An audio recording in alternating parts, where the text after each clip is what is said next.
President Donald Trump says U.S. and Iranian officials are planning to meet next week. The two sides will discuss how to move forward after last weekend's U.S. airstrikes on Iran's nuclear enrichment sites. The president says he doesn't know if they will reach an agreement. He says America will continue to ask for no nuclear programs. Trump also continued to claim the strikes were devastating to Iran's nuclear program. That's despite a U.S. intelligence report stating that the damage only set back Iran's program by months. And you know, Michelle, one thing I'm monitoring here in the WRAL Live Center, how U.S. stock futures are doing because of hearing that news, the president saying that there will be some kind of meeting with Iran.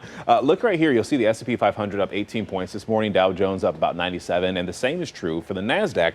And, you know, we saw a big boost yesterday overnight with the futures. So it seems that people are still feeling kind of positive now that that ceasefire seems to be holding. It looked a little dicey there for a bit when there were reports that Iran had broken that ceasefire. But in terms of how stocks will be doing this morning, we'll be watching for the opening bell at 9:30 on WRAL News and Fox 50.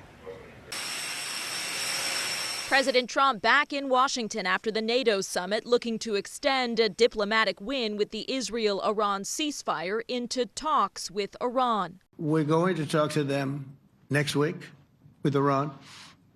We may sign an agreement. I don't know. The president downplaying the necessity of signing a deal, insisting U.S. airstrikes on Iranian nuclear sites already accomplished the goal of preventing Iran from developing a nuclear weapon. We blew it up. It's blown up. He's pushing back forcefully on a preliminary assessment by the U.S. Defense Intelligence Agency estimating Iran's nuclear program was delayed by a matter of months. They presented a report that wasn't finished. Defense Secretary Hegseth said the agency had low confidence in its initial assessment. You want to call it obliterated, choose your word.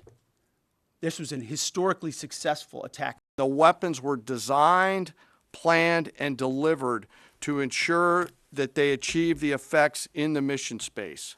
All 6 weapons at each vent at Fordo went exactly where they were intended to go. President Trump citing Israeli intelligence that the strikes set Iran's nuclear capabilities back by many years.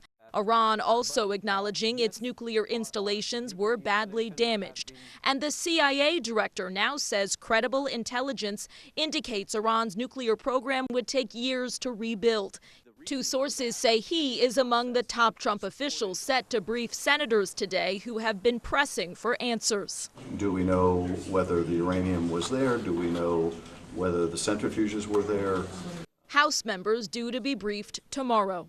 The two sources who spoke to NBC News and a senior administration official said Director of National Intelligence Tulsi Gabbard would not be part of the congressional briefings.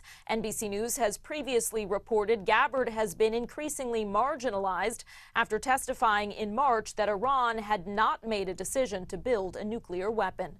In Washington, Alice Barr, NBC News.